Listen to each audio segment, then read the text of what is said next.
Há muito, muito tempo atrás, lá nos tempos do Guaraná com rolha, existia um país grandão chamado Egito. O rei do Egito era o faraó, um manda-chuva muito poderoso. Esse faraó não era flor que se cheire não. Às vezes ele era bem malvado, viu? Ele criou uma lei nova para o povo hebreu que morava lá. E que lei triste, minha gente, deixou todo mundo de coração na mão. Ele mandou que todos os menininhos bebês que nascessem das famílias hebreias fossem pegos. Esses bebezinhos coitados iam ser jogados no rio Nilo, aquele rio enorme.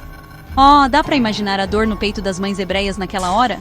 O coração delas ficou em pedaços. Era um misto de tristeza profunda, com um medo que gelava a espinha. Choraram rios de lágrimas pelos seus filhinhos, tão pequenininhos, tão indefesos. Elas não sabiam o que fazer para salvar seus tesouros dessa sina terrível. Foi uma época de arrepiar, de muito medo para todas as famílias hebreias no Egito. Mas teve uma mãe, hebreia, que era corajosa pra caramba. E muito esperta também. Uma verdadeira mãe guerreira. O nome dela era Joquebede, e ela tinha acabado de ganhar um menininho lindo. Ela amava o bebê dela com toda a força do seu coração. Um amor de mãe que não tem tamanho. Ela não aguentava nem pensar na ideia dele ser jogado no rio. Não, de jeito nenhum ela ia deixar isso acontecer se pudesse evitar. Então, ela quebrou a cabeça, pensando num plano secreto para salvá-lo. Ela achou um cesto bem forte, trançado com todo o cuidado com umas plantas altas do rio chamadas juncos. Depois, com muita atenção, ela passou piche grudento e betume por fora do cesto. Que sacada genial para a água não entrar de jeito nenhum na pequena arca. Ela queria que o bebê ficasse totalmente seguro e perfeitamente sequinho na sua jornada. Que mãe incrível, inteligente e cheia de amor para pensar numa coisa dessas. Joquebede, com todo jentico,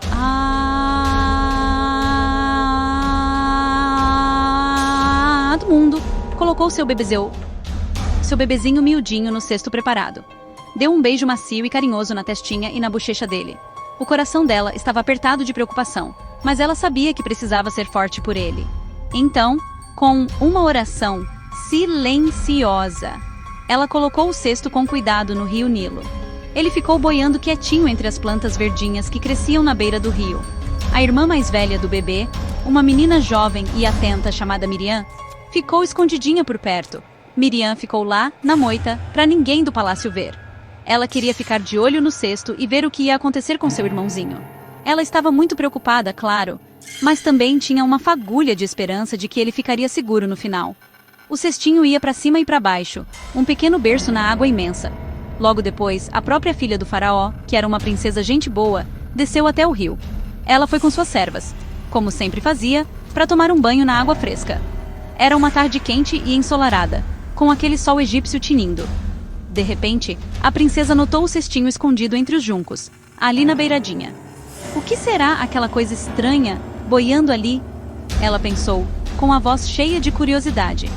Ela mandou uma de suas servas entrar na água e pegar para ela. A serva entrou com cuidado na parte rasa e trouxe o cesto misterioso para a princesa.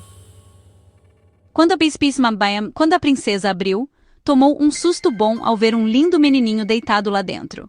O bebê começou a chorar, com lagriminhas no rosto, e o coração dela amoleceu na hora, cheio de dó e compaixão por ele. Naquele instante, ela decidiu salvá-lo e o adotou, chamando-o de Moisés porque significava tirado das águas. Moisés cresceu no palácio chique e luxuoso do faraó, uma vida de rei. Ele aprendeu muitas coisas bacanas que os príncipes aprendiam naqueles tempos antigos. Aprendeu a ler pergaminhos importantes e a escrever aqueles hieróglifos complicados, sabe? Também aprendeu a montar cavalos fortes e a pilotar bigas velozes. Os melhores professores de todo o Egito vinham ensinar para ele. Ele vivia uma vida boa demais, cheia de conforto e tranquilidade. Nunca passou fome. Brincava com outras crianças nos jardins verdinhos e floridos do palácio, cheios de flores. Por muitos anos, ele deve ter achado que era um príncipe egípcio como qualquer outro. Ele não sabia da sua família de verdade, os hebreus. Não sabia que era um menino hebreu, que foi salvo do rio por uma princesa. Sua verdadeira história ainda era um segredo para ele. Um dia, quando Moisés já era um homem feito, ele resolveu sair do palácio. Queria conhecer mais do Egito além dos muros do palácio, tipo, dar um rolê pela cidade. Foi aí que ele viu como o povo hebreu realmente vivia. Eles eram escravos dos egípcios, trabalhando num perrengue danado. Ralavam muito, muito mesmo, todo santo dia debaixo daquele sol de rachar. Eram forçados a construir templos enormes e cidades inteiras para o faraó. Os capatazes egípcios tratavam eles muito mal, com crueldade e sem um pingo de consideração. Levavam chicotadas se diminuíssem o ritmo, e recebiam pouquíssima comida. Moisés viu o sofrimento profundo deles, seus rostos cansados e sofridos, seus olhos tristes e sem esperança. Seu coração ficou pesado pra caramba, com uma tristeza e uma raiva nova por aquele povo, que ele nem sabia que era o seu. Numa dessas visitas para ver os trabalhadores, Moisés viu uma coisa horrível.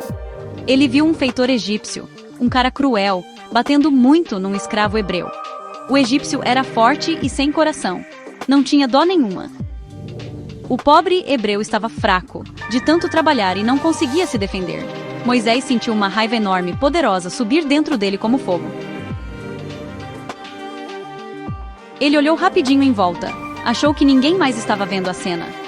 Ele não podia simplesmente ficar parado vendo um dos seus sofrer daquele jeito. Que injustiça! Ele reagiu na hora e bateu no egípcio com toda a força. O egípcio caiu no chão e não levantou mais. Estava morto. Naquele momento, Moisés soube, lá, no fundo, que ele era hebreu, de verdade. Entendeu que aquele povo sofrido era o seu povo. Sentiu que precisava ajudá-los, mas agora, vixe, ele estava numa enrascada daquelas com o faraó. A notícia do que Moisés tinha feito chegou rapidinho aos ouvidos do faraó. Eita, que o faraó ficou uma arara quando soube que Moisés tinha matado um egípcio. Queria castigar Moisés feio, talvez até com a morte. Moisés ficou morrendo de medo, sabendo que sua vida corria perigo. Ele sabia que tinha que dar no pé do Egito na mesma hora para se salvar. Ele fugiu para bem longe do palácio chique e da terra do Egito. Viajou pelo deserto adentro até chegar numa terra chamada Midian. Lá, ele viveu como pastor de ovelhas por muitos e longos anos, cuidando dos rebanhos. Aprendeu a viver uma vida simples, bem diferente daquele luxo todo que ele conhecia. Gap 2. Um dia, como outro qualquer, enquanto cuidava das ovelhas numa montanha, ele viu uma coisa muito estranha e impressionante. Um arbusto ali perto estava pegando fogo, com chamas bem vivas, mas o arbusto em si não queimava nem virava cinza. Então, Deus falou com Moisés, do meio daquele arbusto em chamas, dando a ele uma nova e grande missão. Daquele arbusto em chamas, que era de cair o queixo, Deus falou para Moisés de uma missão muito importante. Você precisa voltar para o Egito, a voz de Deus ordenou. Você precisa ir até o faraó e dizer para ele deixar o meu povo, os hebreus, ir embora em liberdade. Moisés sentiu um arrepio na espinha ao ouvir essas palavras. O faraó era um rei tão poderoso e muitas vezes cruel, cabeça dura que só ele. Como é que ele, um simples pastor agora, ia peitar um homem desses? Mas Deus prometeu a Moisés que estaria com ele, em cada passo do caminho. Não ia largar a mão dele. Deus também disse que o irmão mais velho de Moisés, Arão, o ajudaria a falar com o faraó. Então, Moisés juntou toda a sua coragem, confiando na promessa de ajuda de Deus. Ele, cheio de bravura, decidiu voltar ao Egito para encarar o poderoso faraó. Encontrou seu irmão Arão e juntos se prepararam para levar a importante mensagem de Deus. Moisés e Arão foram juntos e se apresentaram cheios de coragem diante do poderoso faraó em seu salão chiquérrimo.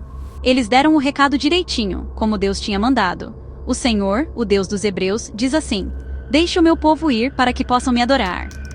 Mas o faraó era um homem muito orgulhoso e teimoso pra caramba. Se achava o último biscoito do pacote. Ele não acreditava no Deus dos Hebreus, nem em nenhum outro Deus além dos seus. Deu uma risada de deboche para Moisés e Arão, nem ligou para as palavras deles. Quem é esse Senhor de quem vocês falam? O faraó perguntou com desprezo. Porque eu, o grande faraó do Egito, deveria escutá-lo ou obedecer às suas ordens. Não conheço o Deus de vocês, e pode apostar que não vou deixar seu povo ir. Para mostrar quem mandava, o faraó ainda mandou que os escravos hebreus trabalhassem ainda mais pesado do que antes, tornando a vida deles um inferno. Ele realmente se achava o bambambam. Como o faraó se recusou a dar ouvidos e endureceu o coração, Deus começou a mandar uns perrengues bravos, umas pragas, sobre a terra do Egito. Essas pragas eram para mostrar ao faraó o poder de Deus. A primeiríssima praga transformou toda a água do rio Nilo em sangue. Todos os peixes do rio morreram, e a água ficou com um cheiro horrível, credo. Os egípcios não conseguiam achar água limpa para beber em lugar nenhum. Mesmo assim, depois desse sinal terrível, o coração do faraó continuou duro como pedra.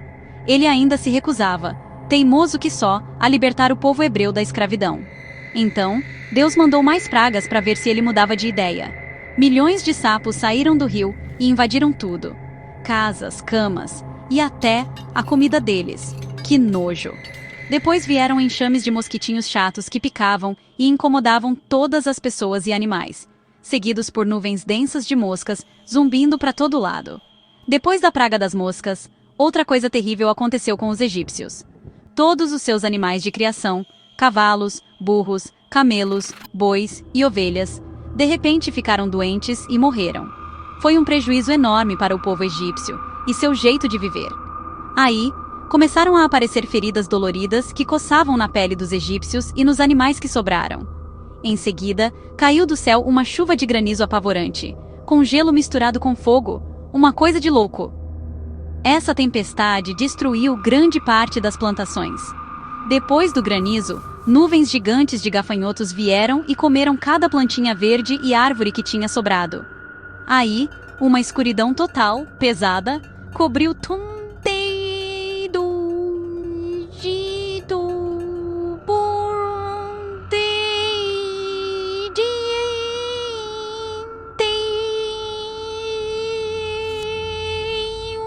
escutando todas as durante, mas é que as pessoas nem conseguiam se chegar. Mas a cada nova vaga, no final, às vezes dizia que talvez deixasse eu fui. Mas aí, rapidinho, ele mudava de ideia de novo. Que sujeito! O coração dele continuava duro, irredutível. A praga final, a mais terrível de todas, ainda estava por vir, um aviso de uma tristeza imensa.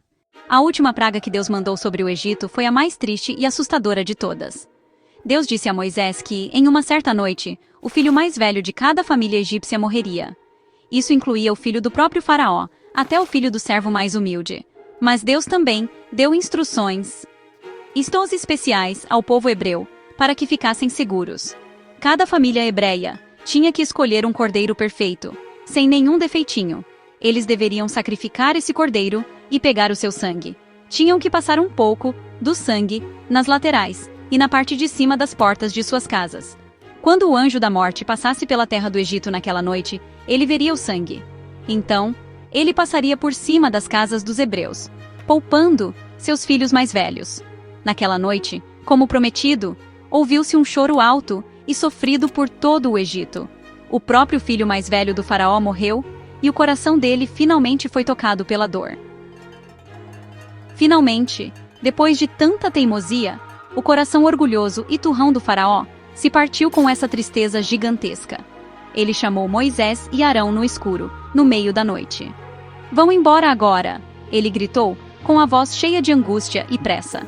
"Saiam do Egito, todos vocês, e levem seu povo, levem seus animais, seus rebanhos, tudo o que vocês têm. Vão adorar o Deus de vocês, como pediram." O povo hebreu estava preparadíssimo para esse momento. Já tinham arrumado suas poucas coisas com a maior correria. Fizeram até o pão rapidinho, sem esperar o fermento agir para ele crescer. Esse pão especial era chamado de pão ázimo, uma lembrança da sua partida apressada. Eles estavam tão, mas tão felizes e aliviados por estarem saindo do Egito. Tinham esperado e rezado por esse dia de liberdade por tantos anos longos e difíceis. O tempo deles como escravos tinha finalmente acabado. Ufa! Então, o povo hebreu deixou a terra do Egito, uma multidão enorme e cheia de esperança, com homens, mulheres e crianças. Moisés, seu líder corajoso, ia na frente, puxando a fila. O próprio Deus os guiava na jornada de formas incríveis. Durante o dia, Deus os guiava com uma coluna de nuvem bem alta, que mostrava o caminho, e durante a noite, Deus os guiava com uma coluna de fogo brilhante, que iluminava tudo. Mas logo, o faraó, que era um vira-casaca, mudou de ideia de novo. Bateu um arrependimento de ter deixado tantos escravos irem embora. Ele juntou seu exército poderoso, seus melhores soldados e todas as suas bigas de guerra. Ele e seu exército começaram a perseguir os hebreus, querendo trazê-los de volta. Os hebreus logo chegaram à beira do Mar Vermelho, aquele marzão. se sentiram encurralados, um beco sem saída. O mar profundo na frente deles. O exército furioso do faraó chegando rápido por trás. Eles ficaram com muito medo e gritaram por Moisés. Mas Moisés disse a eles: não tenham medo. Fiquem firmes e vejam o livramento do Senhor. Deus vai lutar por vocês hoje. Então, Moisés levantou seu cajado de madeira especial bem alto sobre as águas do Mar Vermelho. Enquanto ele fazia isso, Deus fez um vento leste muito forte soprar durante a noite toda. Esse vento poderoso empurrou as águas do mar, dividindo-as, uma parte para a esquerda, outra para a direita. E não é que, como num passe de mágica, um caminho seco apareceu bem no meio do mar profundo.